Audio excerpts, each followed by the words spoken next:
Madame, Messieurs, fidèles téléspectateurs de Canal Congo Télévision et auditeurs de la Radio Liberté Kinshasa, merci de suivre votre magazine Kiosque. Nous sommes aujourd'hui mercredi 14 septembre 2022. Tout d'abord, les titres de journaux que nous avons reçus ce matin dans ce plateau des kiosques. Le vrai modérateur a titré « En dépit de la pression du gouvernement, encore 30 morts dont un chef coutumier décapité à Kwamo ». Toujours à sa une, le vrai modérateur a écrit « Occupation de Bunagana par le M23, 3 mois des efforts en vain », s'interroge le tabloïd. Congo Nouveau, au délai d'une tournée pour la paix dans l'Est, Kamere joue sa carte politique. Toujours à sa une, conflit Yakateke, Adolphe Mozito en costume de pacificateur s'exclame donc Congo Nouveau. La République, émolument de 21 000 $, Nicolas Kazadi enfonce les clous, c'est l'exclamation de la République qui écrit toujours à sa une, parole du soldat Constant Dima, nous allons récupérer Bunagana. La francophonie, le journal La Francophonie a titré ce matin « Désordre à la chancellerie des ordres nationaux ». Le général Matutezouloa crache sur Fachi, s'exclame donc le journal La Francophonie. Merci de nous suivre. Nous avons deux invités. Isaac Ngwenda, bonjour. Bonjour Gisèle. En forme. En très bonne forme par la grâce de Dieu. Alors en face de lui, le co-débatteur, hein, c'est Pius Romain Roland. Bonjour. Bonjour cher consoeur. Merci de l'invitation. Alors vous avez un commentaire à émettre. Je commence par Isaac par rapport au titre que nous avons lu des journaux. Oui, Isaac. Bon, d'accord. Merci Gisèle. J'estime que parmi les titres que vous avez cités là, le titre qui m'a beaucoup touché, c'est le dernier, sur la chancellerie des ordres nationaux. Désordre à la chancellerie des ordres nationaux. Désordre à la chancellerie des ordres nationaux. Le général Matutezouloa crache sur Fachi. Et quand vous lisez le contenu, il y a dénonciation de monnayage des médailles, des titres honorifiques. Et moi, ce qui me dérange aussi, parce que je ne sais pas si on a un nouveau régime ou non. On a un autre président ou non. Parce que ce que je voudrais relever ici, que la population puisse comprendre, lorsqu'on voit la chancellerie des ordres nationaux sur le boulevard ici, ce n'est pas un détachement militaire. Ce n'est pas un bureau des FARDC. Bien que vous voyez beaucoup de militaires là. D'ailleurs, même dans leurs documents, ou quand on écrivait à l'époque, on n'écrivait jamais même à l'époque de Mobutu. République du Zaïre, chancellerie, on écrit République du Zaïre, présidence de la République et puis chancellerie. Même pendant le régime passé, c'est toujours République démocratique du Congo, présidence de la République et puis chancellerie des ordres nationaux. Par contre, les bureaux ou les détachements militaires, c'est écrit République démocratique du Congo, forces armées de la République démocratique du Congo, détachement forces navales par exemple. C'est pour dire que avant que les Congolais comprennent ce que je veux dire, il faut qu'on aille même aux sémantiques. D'abord, le terme chancellerie. Quand vous allez au ministère des Affaires étrangères, il y a un bureau de la chancellerie. La chancellerie en soi, avant qu'on arrive sur la chancellerie des ordres nationaux. La chancellerie, c'est un bureau de l'État où on appose des sceaux pour authentifier un document. En France, c'est le ministère de la Justice qui s'occupe de la chancellerie. En Angleterre, ce sont des lords, les juges de la couronne. En Allemagne, quand on parle de la chancellerie, c'est le gouvernement. Chancelier allemand, c'est le chef de l'exécutif allemand. Vous voyez, au ministère des Affaires étrangères, si vous voulez avoir une note verbale ou bien vous voulez un passeport, c'est la chancellerie. Donc, le concept chancellerie n'a rien à voir avec l'armée. Okay. Et personne ne peut me contredire. Le concept chancellerie dans tous les pays du monde, ça n'a rien à voir avec l'armée. Ce n'est pas un bureau de la force navale, force aérienne ou force terrestre. Donc la chancellerie, c'est une affaire civile. Et le rôle de la chancellerie des ordres nationaux dans notre pays, c'est une institution attachée à la présidence qui a la charge de gérer toutes les distinctions honorifiques du pays. C'est-à-dire, quand on regarde Gisèle et Toko, tu te distingues dans tes prestations ici. On peut amener la nouvelle au chef de l'État. Voilà, il y a une journaliste là, elle se comporte très bien. Est-ce qu'on ne peut pas lui décerner une médaille pour encourager les autres aussi à faire le bien? C'est ça le rôle de la chancellerie. On ne peut pas monnayer. Hein, non, on ne peut pas. Je n'accuse pas ou je n'appuie pas ça, mais je vais seulement relever un fait que la chancellerie, parce que là, on accuse notre colonel, on cite notre colonel à Lubumbashi, colonel Mbuyamba, et puis général. Moi, je n'entre pas dans les détails. Je veux seulement relever un fait que moi, je suis gêné de voir dans notre pays aujourd'hui avoir un chancelier général. C'est incompatible. Pourquoi? La chancellerie a été créée en 1962. C'était l'Ordre national du Congo, créé par le président Kasavubu. La chancellerie a eu une connotation militaire à partir de 1965. Quand Mobutu a accédé au pouvoir, il a fait de la chancellerie Borna Bango révolutionnaire. Donc, d'ailleurs, si vous allez à la chancellerie, vous regardez, de 1966 jusqu'en 1997, vous ne verrez aucun général chancelier, quelqu'un qui n'a pas été avec Mobutu dans la nuit du 23 au 24 novembre. C'était devenu une affaire des compagnons de la révolution. Vous verrez général Massiala, paix à son âme, il était là. Vous verrez général Kouloufa, vous verrez général Tukuzu, général Bangala. Vous ne pouvez être que l'un des compagnons de la révolution pour être chancelier. Maintenant, Mobutu a été défait en 1997 par l'AFDL avec Kabila. L'AFDL arrive, Kabila aussi, c'était un mouvement militaire. Il a continué avec le même système de Mobutu. Mobutu en 1966, il avait créé chancellerie des ordres nationaux du léopard parce qu'il il a eu le totem de léopard pour l'identifier. 65 et 66, il transforme la chancellerie à une histoire de révolutionnaire. Vous voulez dire quoi? Je veux dire, en chitant que, de la même manière qu'à l'arrivée de l'AFDEL, un mouvement militaire, Kabila le père avait placé général Faustin Mounene, un autre compagnon de l'AFDEL. On arrive en 2001, Joseph Kabila arrive au pouvoir, c'est tout à fait normal aussi, lui aussi un militaire, un général, continue avec la même logique, placer des généraux. Mais quand on a un président démocratiquement élu, Tshisekedi, en principe, la chancellerie devait être une affaire exclusive de l'UDPS, parce que la chancellerie est la représentation du grand chancelier. Quand le chef de l'État prête serment, il est investi du trois pouvoirs. Il est chef de l'État, juge et magistrat suprême, et puis le grand chancelier. Merci. Il peut élever qui il veut au rang des héros nationaux sans demander quoi que ce soit. Vous avez aussi un commentaire par rapport au titre de journaux ou à un sujet particulier. Merci. On ne peut pas élever qui on veut pour être héros. Il faut se distinguer par l'héroïsme. On n'élève pas, tu te réveilles le matin, tu dis, je veux faire de toi un héros par rapport à quoi? C'est pas ça. Moi, ce qui me préoccupe, j'ai deux sujets, je pense que j'aurai le même temps d'antenne que mon frère. Il y a d'abord la problématique des conflits communautaires, des Kwamout. Moi, je ne parlerai pas de ces conflits puisque je n'y étais pas là. Je ne sais pas de ce qui se passe. Mais il y a un autre conflit qui date de très longtemps. Ce conflit, c'est au niveau du village Bingi Bingi. Il y a un chef du village qui a été reconnu par sa famille, qui a succédé à son grand frère, paix à son âme. Mais malheureusement, ce chef coutumier et ce chef traditionnel n'est pas encore investi.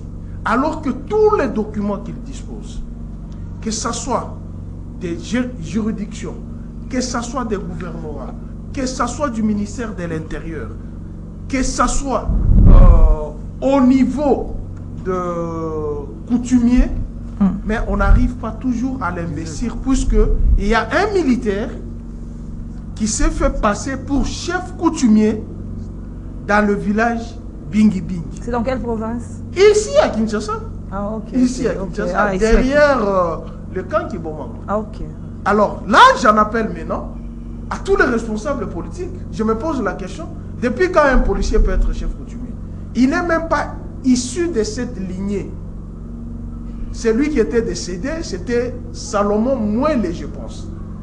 Et après, il y a eu un PV de désignation par le membre de famille qui ont désigné son jeune frère pour assumer l'intérim. Moi, j'ai tous les documents avec moi. Vous savez, quand moi je vais sur un plateau comme ça, je ne m'amène pas pour parler. Vous avez des preuves. J'ai toutes les preuves, y compris la lettre d'André Kimbuta, y compris la lettre de Vépin, Daniel Asselo, et notre confrère, Pascal Onge, fait partir de cette commission. J'ai cité son nom pour te dire que ce sont des faits vérifiables. Mais malheureusement, il y a un membre du bureau de l'Assemblée provinciale et il semblerait, je ne confirme pas, il semblerait, le ministre provincial de Kinshasa ne veut pas exécuter l'intronisation de ses chefs traditionnels. Pourquoi? Mais puisque on fait allégeance ou on encadre un militaire qui s'appelle, j'ai la photo avec moi ici, hein, je vais vous le montrer, je ne connais pas son nom, si c'est Willy ou c'est qui, je ne sais pas, un policier qui est devenu chef coutumier du village Bingi Bing. Je pose maintenant la question à tous les policiers, je pose la question à tous les juges, je pose la question au ministre de l'Intérieur qui gère la police. Est-ce qu'un policier peut être chef coutumier? Deuxième sujet, je suis préoccupé par la situation de l'Assemblée nationale. Heureusement, demain, ça sera les 15... C'est un sujet retenu, nous allons c'est un sujet retenu. Ben, tu m'as posé la question, quels sont les sujets qui m'ont retenu? Bon, par rapport à la rentrée parlementaire. Oui, par rapport à la rentrée. Alors, je vous garde le temps d'annoncer les sujets que nous avons retenus ce matin. C'est 3 mois d'occupation par le 23 de Bunagana, la cité de Bunagana, et puis la rentrée... Bunagana, merci. Bunagana. Merci. Et puis la rentrée parlementaire, c'est demain. Quelle doit être la priorité? Et comme vous avez évoqué plus Roland, la question des militaires, il y a l'opération lancée par le bataillon prévoté militaire Kinshasa, 100 militaires en divagation. L'opération a été lancée. Quel commentaire vous avez par rapport à cette opération? Mais la place des militaires n'est pas au sein des civils. Les militaires, il faut comprendre les attributions des militaires et des policiers. Les policiers sont là pour sécuriser les civils et leurs biens. Le militaire est au front. C'est ça le rôle des militaires. S'il n'est pas au front, il est dans la caserne. C'est-à-dire dans le camp. C'est ça le rôle des militaires, mais depuis un certain temps, tu trouves un militaire, soit il devient un roulage, soit il est quelque part, vous passez, il te tend la main, devient un mendiant. Non. Et c'est ça la problématique même de tout l'argent qu'on paye aux députés nationaux par rapport au traitement des militaires. Ça, c'est injuste. Là, on viole l'article 58 de la Constitution. La distribution est déséquilibrée. La distribution est antisociale. Et le partage doit être équitable et équilibré sans créer des frustrations. Maintenant, là, vous avez... Moi, je n'affirme pas 21. Je nage entre 15 500 et 21 000 $. Puisqu'il y a plusieurs langues. Vous entendez un groupe de députés qui vous confirme, vous entendez un autre groupe de députés qui vous infirme, mais personne ne vous donne les vrais chiffres. Le vrai chiffre, c'est qu'on vous menace, tout celui qui le dira, on va l'amener devant la justice. Et il y a la peur. Et nous sommes dans quel état? Et il y a la peur. Non, écoutez, le salaire de Macron est connu. Le salaire de tout celui qui touche au trésor public, c'est connu. Ne me posez pas la question, moi qui suis dans les privés, de te donner mon salaire. Non. Mon épouse le connaît, ceux qui me payent le connaissent. Mais dans tout ce qui est public, c'est affiché, c'est connu. Mais ici, vous avez un chef de l'État qui ne connaît pas son salaire. Oh. Mais attends, c'est lui-même qui l'avait dit, c'est pas moi. Puisque vous, avec diffamation, imputation dommageable, non, c'est lui-même qui l'avait dit sur Top Congo. Et il a juré devant Christian Lusakone que je peux vous le dire, la main au cœur, je ne connais pas mon salaire. Mais c'est grave ça. Nous sommes dans quel état où un chef de l'État ne connaît pas son salaire? Il vit de quoi? Et quand on interroge, ça devient de la diffamation. Chasse à l'homme. Mais il vit de quoi? Il est chef de l'État, pourquoi? Donc, il est bénévole? Si tu ne connais pas ton salaire, donc tu es bénévole. Merci. Ça, Pius. non. Je reviens à vous. Il a eu beaucoup de temps. Vous avez aussi eu ce même temps-là. Il a eu beaucoup de temps. Je développe. C'est très important ces sujets, puisque ça risque de susciter la révolte. Lorsque vous voyez un enseignant sur le plateau, j'entends les gens, non, l'enseignant maintenant, il touche 380 000 francs. Mon Dieu. Il touche 380 000 francs. Vous lui avez posé la question, il paye la maison de combien? Il nourrit ses enfants combien? Et vous vous targuez la poitrine.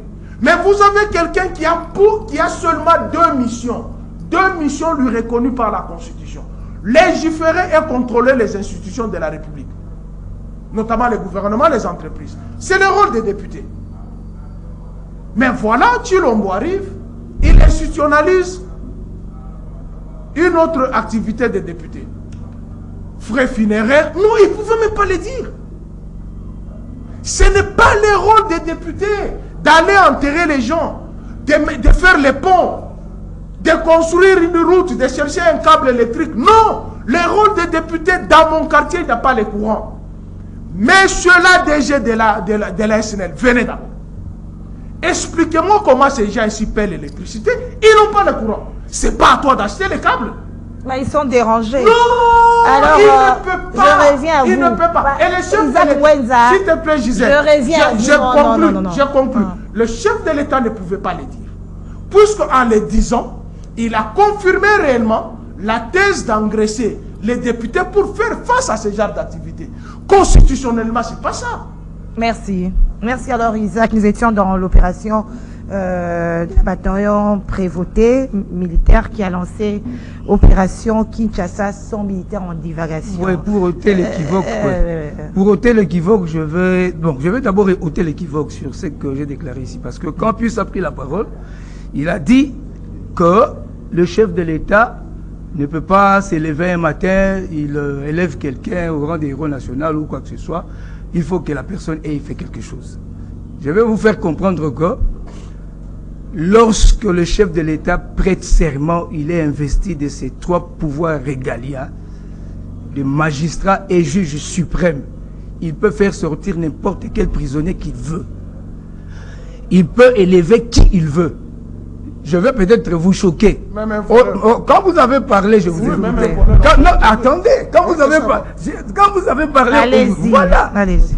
Je vais vous rappeler qu'aujourd'hui, nous appelons Lumumba héros national. Lumumba a été élevé au rang de héros national par une décision unilatérale. 66. Le 30 juin 66. Mobutu a eu le pouvoir en 65-66. Le 4 juin. Il a pendu en public Anani et les Kimba. Le 30 de la même année, il dit à partir d'aujourd'hui, Lumumba héros national. Il n'y avait pas c'était pas une décision parlementaire ou quoi que ce soit. Individu, le président. J'arrive avec Kabila. Kabila, le père, a été déclaré héros national par qui? Par Joseph. Aujourd'hui, si moi j'étais Tshisekedi, j'allais déclarer Etienne Tshisekedi héros national. Il le mérite. Pour avoir fait quoi, je vais vous dire. Oui. Pour avoir fait quoi? Exactement. En 82, oui. Quand il a commencé l'UDPS, il venait chez nous. Non, c'est pas lui qui a commencé l'UDPS. Bon, Roland, quand vous racontez des hérésies, moi je me suis tué. Regardez. Quand vous parliez ici, je me suis tué. Okay. Voilà, je vous montre ma grandeur. Oui. Je me suis tué, j'ai noté. Mais je vais dépiécer ça. Pour vous montrer que le chef de l'État a la plénitude du pouvoir discrétionnaire d'élever qui il veut. Kabila, le père, a été déclaré héros national par Joseph. Et pourtant, Okito et les autres aussi étaient tués. On ne les a jamais déclarés héros national. Donc quand vous dites qu'il faut que quelqu'un ait fait quelque chose, Tshisekedi dit maintenant, regardez, pour ça c'est moi. Hein. Quand il a commencé l'UDPS, vous dites pas lui, d'accord, quand l'UDPS a commencé, avec Ngalula Pandonji, là c'était des amis de mon père. Mon père a eu peur, il n'a pas voulu entrer à l'UDPS. Tous. Ou alors c'est quoi là? Vous avez parlé, je vais vous laisser parler. Isaac, je suis en train de lui montrer que quand vous ne maîtrisez pas certaines choses, il ne faut pas passer à la télévision. Alors revenez sur le président, aujourd'hui, peut élever qui il veut. Je réponds. Je suis en train de montrer que Etienne Tshisekedi, quand tout le monde avait peur de Mobutu, comme Dieu, on a vu ce papa s'élever, dire Mobutu doit partir. Parce que je ne sais pas si vous avez... J'arrive à entendre. Non, ça c'est très sérieux. C'est très sérieux ça. Tshisekedi a commencé l'opposition ici. Tout le monde avait peur. Mobutu va te tuer. Il a sacrifié sa vie. Voilà un acte d'héroïsme. Si Pius aujourd'hui peut passer à la télévision, parler du chef de l'État librement, c'est à cause de ce papa. Oh. Si Tshisekedi n'avait pas mené la lutte pour la démocratie, toi tu peux passer, à l'époque de Kabila, toi tu pouvais passer à la télévision et dire que Kabila est complice avec les Rwandais. Toi tu peux dire ça. Non, soyons sérieux, on nous regarde. Et vous pouvez, tout ce que vous avez dit ici, quand Kabila était au pouvoir, toi tu pouvais dire ça. Allez, le retour à Libanda. Donc quelqu'un qui a consacré toute sa vie pour la démocratie, c'est un symbole de la démocratie dans notre pays. Le monument qu'on a fait à son image à la 10e rue, ce n'est pas le monument qui mérite.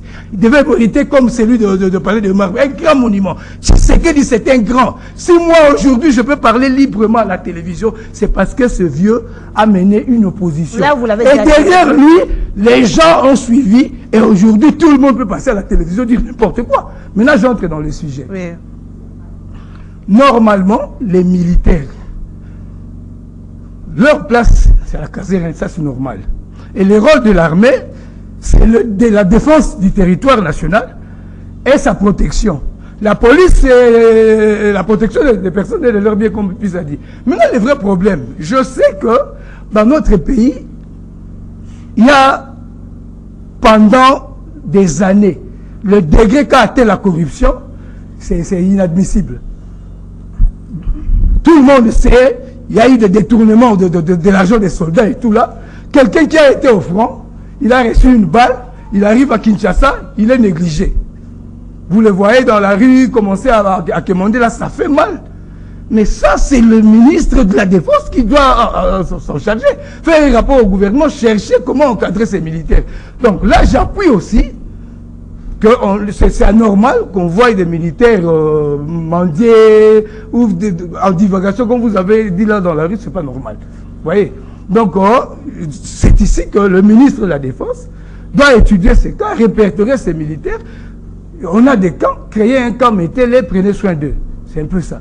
Voilà, merci Isaac. Nous prenons notre sujet, c'est 3 mois, Pius Roland, depuis que Bounaganda est occupé. Apparemment, les efforts diplomatiques et diverses pressions exercées par les autorités n'aboutissent à rien jusque-là par rapport à ça. Merci, cher consoeur. Mais je vais un peu nettoyer ce qu'Isaac a dit. Très vite alors. Isaac, tu ne peux pas m'apprendre sur Etienne Tshisekedi. Tu ne peux pas me l'apprendre. Tshisekedi n'a pas commencé l'opposition ici. Tu as connu Christophe Beignet. Tu as connu Gizenga. Tu as connu Kimba. Tu as connu Anania. Ceux qui ont été pendus ici, au stade de martyrs, dont Etienne Tshisekedi a justifié leur pendaison. Après avoir géré la dictature avec Mobutu pendant 25 ans. De 60 jusqu'en 82 dont tu parles. Pratiquement 22 ans. Donc si moi aujourd'hui, Pius, je me réveille le matin, je dis, Tshilombo doit partir, je deviens un héros. Puisqu'il avait dit, Mobutu doit partir, il devient un héros. Mais c'est quoi ça? Peuple congolais, suivez-moi ça. Donc tout celui qui dit Tshilombo doit partir devient un héros. Le courage là peut-être. Non, écoutez, je vous ai cité les noms. Tu as connu Christophe Beignet, tu as connu Soumialo, tu as connu Mouzé Laurent Désiré Kabila, tu as connu Gizenga, Antoine. Ce sont des figures seulement, des figures. Pendant qu'eux étaient traqués par le régime d'Etienne Tshisekedi et Mobutu, les gens que j'ai cités, ils ont été traqués par le régime d'Etienne Tshisekedi et Mobutu. Ici, dont il fait référence, les 2 juin 66, ici au stade de Martyrs, 4 familles ont été pendues. Etienne Tshisekedi a justifié ces pendaisons. En menaçant même d'autres personnes qui vont s'apprendre à leur pouvoir, ils vont subir les mêmes sorts. Tu connais le papa d'Abeti Masikine? Tu connais l'Engessa? tu connais Finan, tu connais Jean Bouyou, enterré vivant en Bakwanga. Et Mobutu a tensé Tshisekedi d'être l'auteur de ces genres de choses. Les femmes éventrées à Louloabour, si tu nies, je vais te balancer les vidéos. Des Mobutu qui déplorent le comportement. Et tu viens ici et dis, non, donc, même un voleur qui se réveille, comme c'est la décision du chef de l'État, on peut faire de lui un héros. Non, il y a les critériums. Il y a les critériums pour accéder à ce titre. Ce n'est pas que puisque tu es journaliste, tu parles et le chef de l'État dit non, je t'aime, je fais de toi héros. Non, il y a un critérium, monsieur. Merci, Pius. Il ne faut pas venir raconter la vie des gens ici. Tu me parlais de 82. Heureusement, tu as parlé de Ngalula Pandajira. Tu connais Lusangangel. Tu connais Lumumalo. Tu connais Brilo Tibal. Tu connais Kyungo Akumas. Etienne n'a pas été à la rédaction de 52 pages. C'est Ngalula Pandajira. Ils ont été les accompagnateurs. Les derniers d'ailleurs, puisqu'ils siégeaient au conseil législatif en tant que deuxième vice-président de l'Assemblée nationale, Etienne Tshisekedi. Alors, venons. Alors, ne venez pas me raconter l'histoire ici. Monsieur, je suis un érudit. Je lis matin, midi, soir. Oui, il a ce pouvoir de faire n'importe qui, d'élever quelqu'un à un titre, oui. Mais on ne peut pas prendre un criminel, puisque c'est le chef de l'État. Il dit oui, voilà, puisque je t'aime, tu as tué les gens, je te fais de toi un héros. Non, il y a les critères. Alors, merci, venons au sujet. Revenez au sujet, oui. Je reviens sur Bounangana. Ça fait 3 mois. Si Bounangana était pris sous Joseph Kabila, qu'est-ce que le monsieur ici de l'UDPS allait dire? Il est journaliste, il n'est pas de l'UDPS. Allez-y. C'est toi qui dis qu'il est journaliste. Mais ce qu'il a dit ici, il a défendu ce qui est indéfendable.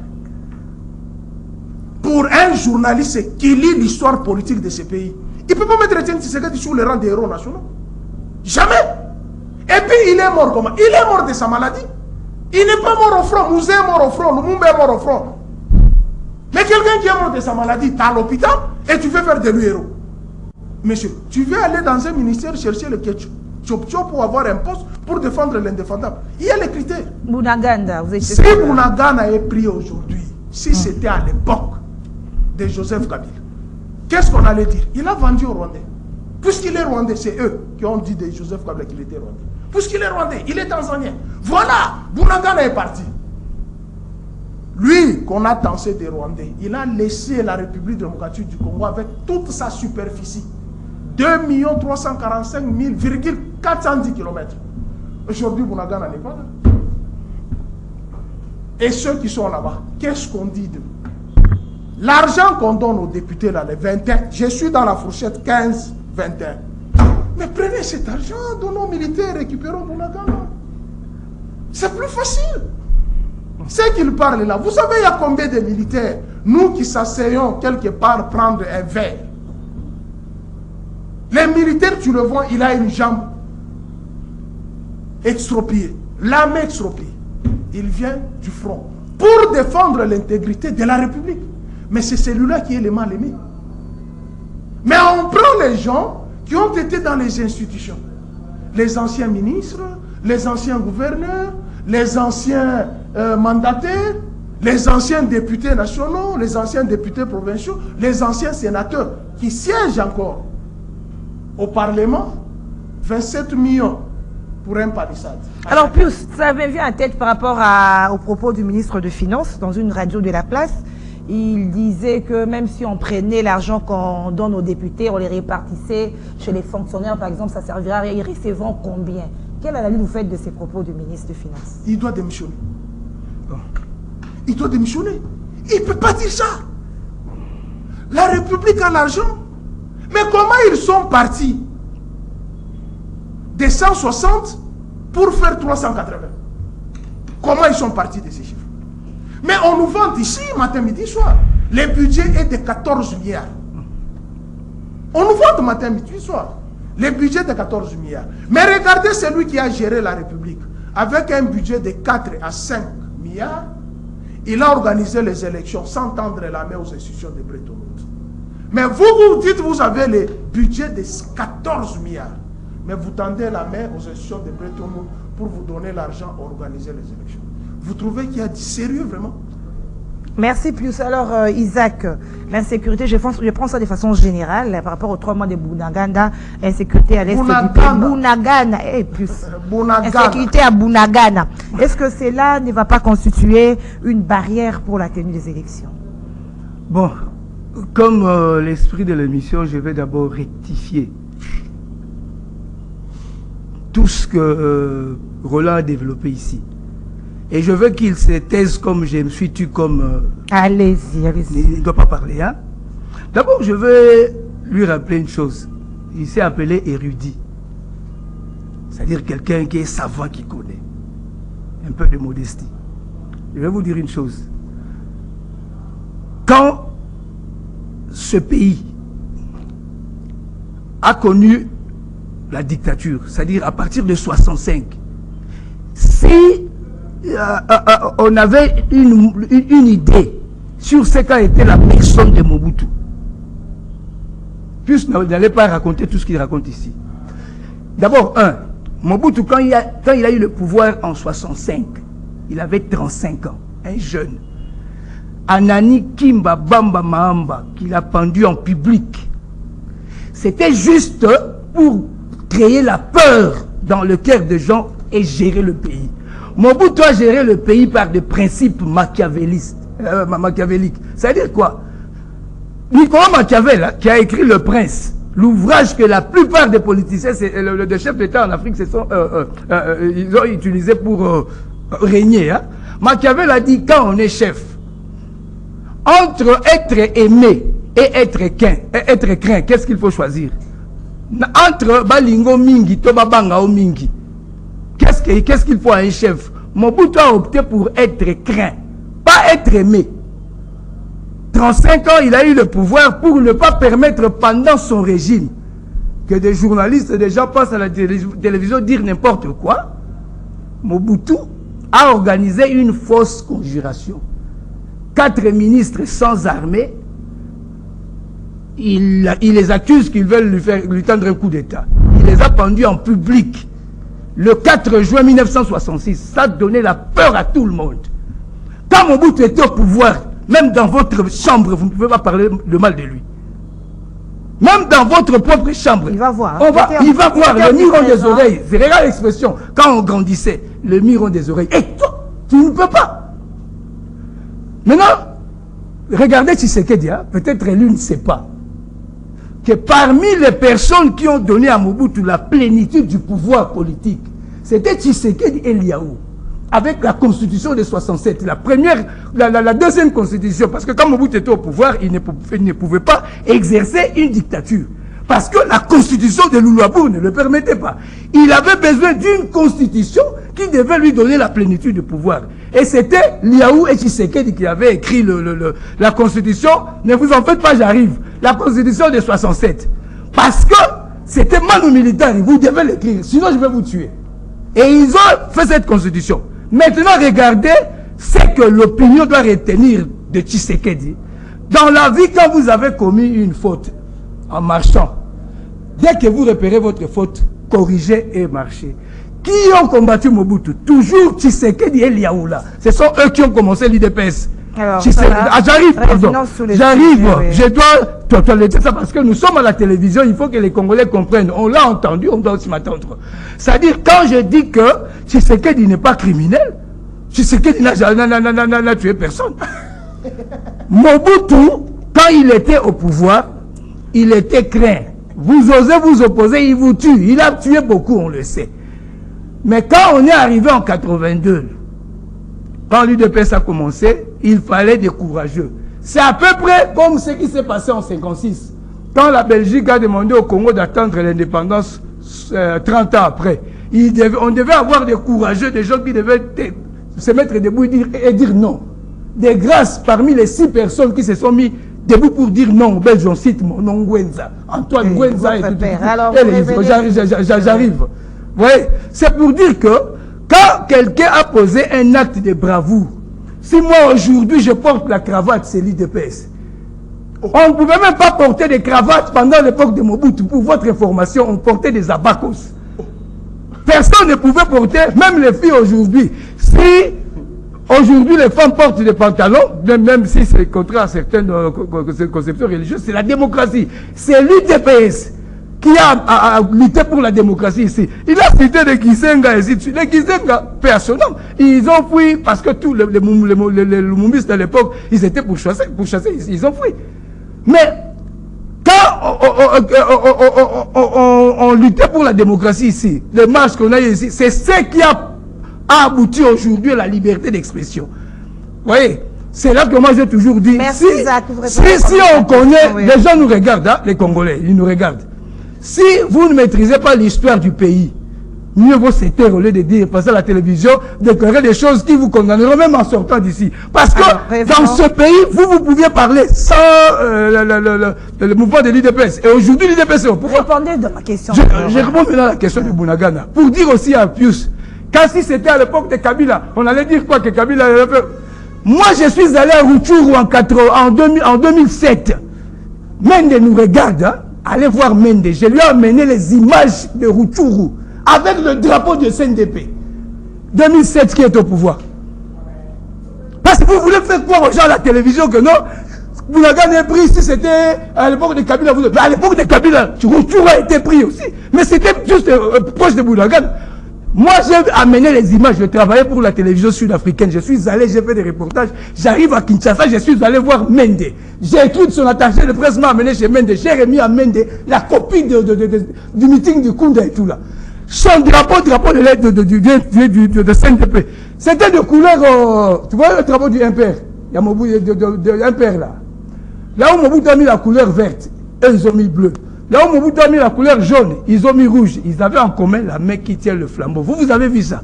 Moi, j'ai vu ça à Rutshuru. J'ai donné les images à Mende. Je suis à la télévision. C'est pour vous dire que cette histoire de prendre une portion du territoire, c'est récurrente. Ce n'est pas que la faiblesse. Alors, comment arrêter? Est-ce que ça va se faire? Regardez-moi ce que je crois. Nous irons aux élections.